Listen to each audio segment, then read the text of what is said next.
नमस्कार. जय महाराष्ट्र. 10 जुलै 2026 रोजी राज्य विधिमंडळात कॅग म्हणजेच comptroller and auditor general of India, मराठीत नियंत्रक आणि महालेखा परीक्षक, ज्या संस्थेची स्थापना भारतीय संविधानाच्या 148 कलमाच्या अंतर्गत झालेली आहे. या संस्थेने 2024-25च्या वित्त अहवालात म्हटल्याप्रमाणे राज्य सरकारचे आर्थिक नियोजन आणि विशेषतः मुख्यमंत्री माझी लाडकी बहीण योजनेची अंमलबजावणी यावर गंभीर ताशेरे ओढलेले आहेत.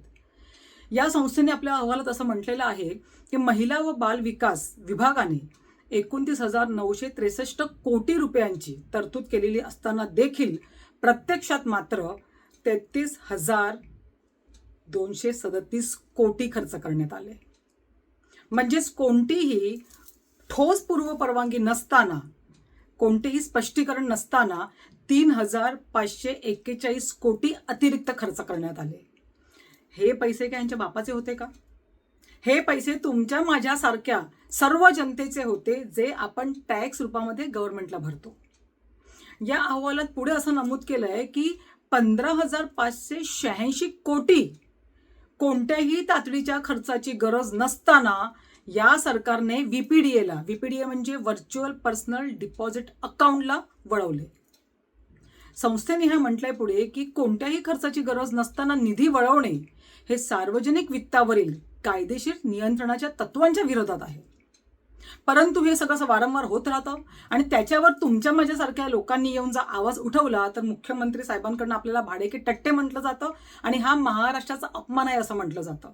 पण मला प्रश्न विचारायचा आहे सरकारला, ज्या वेळेला तुम्हाला निवडणुका लढायच्या होत्या, निवडणुका जिंकायच्या होत्या आणि ज्या वेळेला तुम्ही ही लाडकी बहीण योजना राबवली, त्यावेळेला महाराष्ट्रातल्या प्रत्येक महिलेला सरसकट योजना मिळेल या अंतर्गतून राबवली. आणि बिचारा माझ्या लाडक्या बहिणींनी तुम्हाला मतदान केलं सुद्धा आणि त्यांच्या मतांवर तुम्ही जिंकून आलात. बरं, त्या निवडणुकांमध्ये जिंकल्याच्या नंतर पुढच्या ज्या निवडणुका होऊ घातल्या होत्या त्यावेळेला तुम्ही काय म्हटलात की या 1,500चे आम्ही 3,000 रुपये करून देणार. परंतु जेव्हा निवडणुका संपल्या आणि महाराष्ट्रामध्ये एकही निवडणूक जेव्हा शिल्लक नाही राहिली, तेव्हा या 1,500 रुपयाचे 3,000 होणं तर जाऊ द्या, ते 1,500 वरून डायरेक्ट 0 रुपयांवर आले.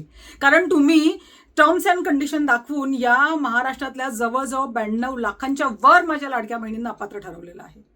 मग मला तुम्हाला एक प्रश्न विचारायचा आहे, जर या माझ्या लाडक्या बहिणींना 92 लाख लाडक्या बहिणींना तुम्ही जर अपात्र ठरवलेलं आहे, तर त्यांनी तुमच्यावर विश्वास ठेवून केलेलं मतदान तुम्ही त्यांना परत करू शकता का? आणि जर नाही करू शकत तर मग त्यांनी केलेलं मतदान सुद्धा अपात्र आहे असं मी म्हणेन. आणि त्याच्यामुळे त्यांच्या मतावर जर तुम्ही निवडून आलेला असाल तर तुमचं हे जिंकलेले असून सुद्धा तुम्ही आज अपात्र आमदार आहात असं मी म्हणेन. त्याच्यामुळे निवडणुका सुद्धा मग पुन्हा लावा. जर माझ्या लाडक्या बहिणी अपात्र असतील तर तुम्ही सुद्धा अपात्र आहेत. तुम्हाला सर्वांना काय वाटतं, खास करून माझ्या लाडक्या बहिणींना काय वाटतं, तर या व्हिडिओच्या कमेंट बॉक्समध्ये मला नक्कीच कळवा. जय महाराष्ट्र.